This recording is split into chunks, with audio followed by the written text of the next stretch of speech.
ये मेरा यागा का प्लांट, ये इस तरह से काफ़ी बड़ा सा प्लांट है ये मेरा, ये ऐसे लेकिन इसका पॉट जो है ये इस तरह से टूटने लग गया। ये ऐसे मैंने इसे के पॉट में लगाया हुआ था और इसकी ये चीज़ यहाँ से मोटी होती है, तो वो जैसे यहाँ से ये ग्रो हुआ है तो उसने पुश किया है पॉट की वॉल्स को और ये इस यहाँ से पूरा क्रैक आ गया, एक यहाँ से और एक ये यहाँ से। तो ये वाला सारा पीस जो है ये उतर रहा है, टूट रहा है ये यहाँ से। पानी में देता हूँ तो वो सारा यहीं से निकल जाता है, तो इसलिए मुझे इसे रिपोर्ट करना है। तो अभी मैं इसे इस वाले पॉट में लगाने लगा हूँ क्योंकि इसका डायामीटर जो है ये ज़्यादा है, तो वो जब जैसे जैसे ये इसका नीचे से वो ग्रो करेगा कॉर्डेक्स, तो वैसे वैसे फिर इसे ज़्यादा जगह मिल जाएगी। तो इसके लिए ये होता है कि आप इसको कभी भी छोटे पॉट में नहीं लगाओ, जिसका डायामीटर बड़ा हो आप वहाँ पे लगाओ, ग्राउंड में लगा लो तो ज़्यादा बेटर है। लेकिन अगर आप पॉट में लगा रहे हो तो इसे बहुत बड़े पॉट में लगाओ, ताकि अगर ये यहाँ से जब ग्रो करे तो वो उसे साइडों पे ग्रो होने के लिए जगह ज़रा ज़्यादा मिल सके। तो अभी मैं इसे निकाल के तो इसमें लगाने लगा हूँ। हाँ, तो ये इस तरह से इसकी रिपोर्टिंग कंप्लीट हो चुकी है और ये कुछ इस तरह से है नीचे से। काफ़ी बड़ा डायमीटर है पॉट का, तो इसमें ये अब काफ़ी सालों तक रह सकता है अगर तो इसको कुछ और प्रॉब्लम नहीं आ जाती, पॉट को टूट नहीं जाता या कुछ और मसला नहीं हो जाता तो। और बाकी इस तरह के जो भी कोई प्लांट्स होते हैं आप उसको पहले से ही अगर किसी बड़ी जगह पे लगा दो तो वो आपको बार बार रिपोर्ट करने का और पॉट टूटने का इस तरह का कोई मसला नहीं रहेगा। जैसे ये मेरे पास पोनीटेल पाम है, इसका तो ये वैसे भी यहाँ से बहुत मोटा हो जाता होता है, तो इसको भी मैंने अभी रिसेंटली ही शिफ्ट किया है इसमें।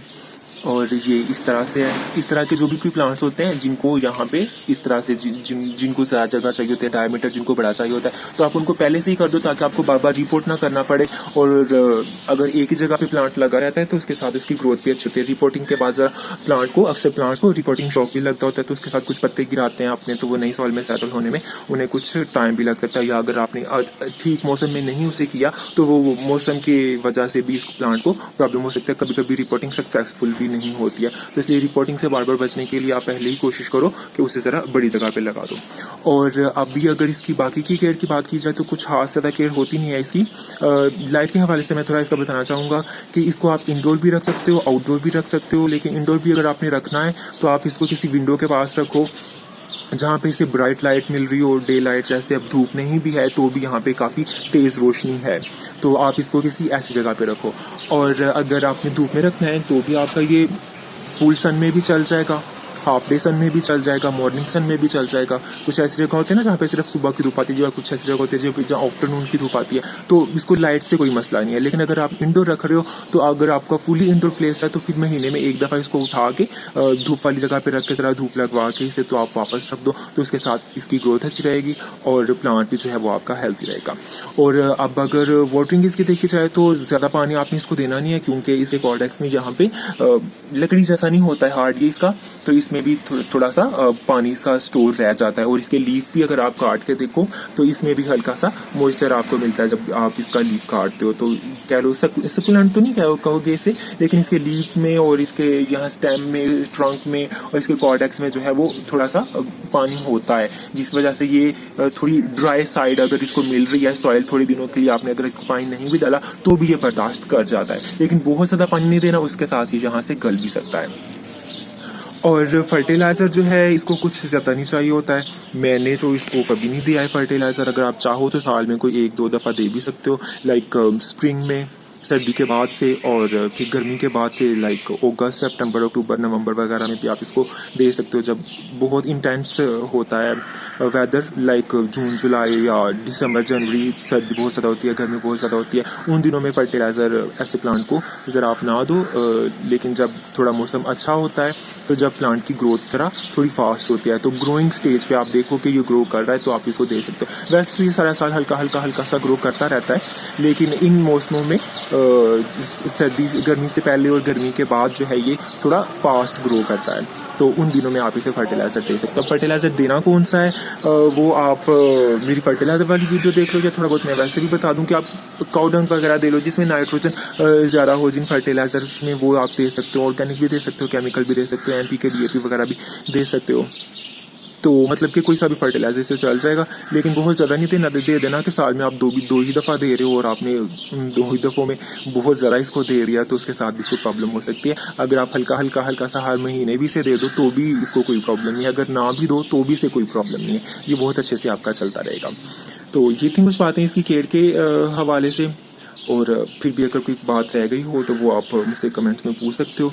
बाकी और तो इसके बारे में कुछ ऐसी खास बातें नहीं होती हैं। इसकी लीफ जो है ये इनके ऊपर काफ़ी डस्ट जम जाती है, तो वो आप या तो इसे शॉवर दे दो या फिर कपड़े के साथ, गीले कपड़े के साथ इसके लीव्स को साफ कर सकते हो। जैसे जैसे इसके लीव्स हैं वो पुराने होते जाते हैं, जब होता जाता है तो ये इसके लीव्स यहाँ से ड्राई होते जाते हैं, तो आप इसको खींच के यहाँ से उतार सकते हो। ये यहाँ से इसका जो सारा है, ये जगह जो नजर आ रही है यहाँ पे सारे लीफ हैं। कुछ तो ये कॉडेक्स इसका ग्रो होता है यहाँ से, इस जगह पे लीफ नहीं थे, लेकिन वो कुछ यहाँ से ग्रो होता है, और फिर जो ऊपर वाली जगह है वहाँ से लीफ ड्राई हो जाते हैं, तब आप उनको नीचे से खींच के यहाँ से काट के या खींच के आप इसको उतार सकते हो। लेकिन जब भी इसका लीफ जब फुली ड्राई हो चुका होगा, जब भी आपने इसको उतारना है। ग्रीन वाले लीफ को उतारने की ज़रूरत नहीं है।